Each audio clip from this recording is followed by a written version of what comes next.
We are going to begin with something we've been covering with China, where President Trump and President Xi Jinping are wrapping up a very busy day of diplomacy. The two leaders met overnight. The White House says they agreed on several issues, including Iran and the Strait of Hormuz. But one issue U.S. officials did not mention was Taiwan, an item at the top of the list for China's leader. CBS Evening News anchor Tony DeCopo is in Taiwan. Tony, good morning.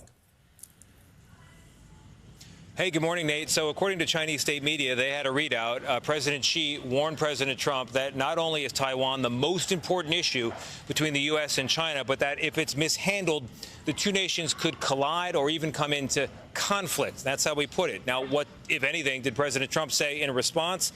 We don't yet know because, as you mentioned, the official White House summary did not mention Taiwan.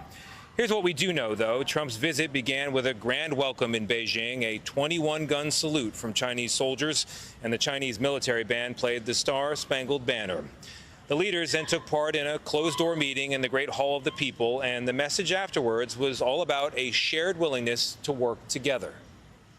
It's an honor to be with you. It's an honor to be your friend, and the relationship between China and the USA is going to be better than ever before. The White House called it a good meeting overall and said the two leaders talked about ways to increase Chinese investment in the U.S. And on that point, the leaders of some of the biggest recognizable companies in America also joined for part of the meeting. Among the leaders, Tim Cook and Elon Musk. Another area of agreement, at least according to the U.S. side, that key oil shipping corridor, the Strait of Hormuz, needs to be open, and Iran can never have a nuclear weapon. Beyond the substance, Xi took Trump for some sightseeing. The Temple of Heaven in Beijing was on the itinerary. And at a lavish state banquet, President Trump toasted the long relationship between China and the United States. He also invited President Xi to the U.S., to the White House on September 24th, a sign of just how important this relationship is. And when you think about why, population is part of it. 1 out of every 6 people on planet Earth are Chinese. That is a massive market for American companies, and that's why CEOs were on this trip. Anna Coren over in Beijing talked to some of the people in that market about this summit. Here's her report. As the world's two most powerful leaders toured the Temple of Heaven seeking some divine inspiration, small crowds gathered in a nearby park hoping to catch a glimpse. I've been waiting here for 4 hours, says this man. It's good, though, the two leaders are talking. It makes a real difference when they discuss their problems in person.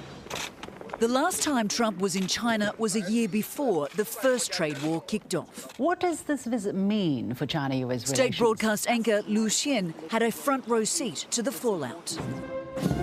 And while tensions and mistrust have built up over the past 9 years, she believes the summit is reason for hope. When they shake hands, when they touch the skin, feel the temperature, when they look into the other person in the eye, I think it's going to make a difference. Economic and demographic problems plague China. But despite this, there is an air of confidence. Professor Wu Xinbo, who attended the state banquet, says his country is justified to feel this way. Do you think that China has the upper hand?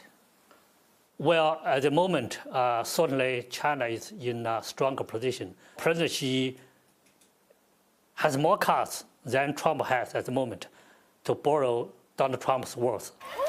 No matter who has the stronger hand, for these citizens, dialogue is key.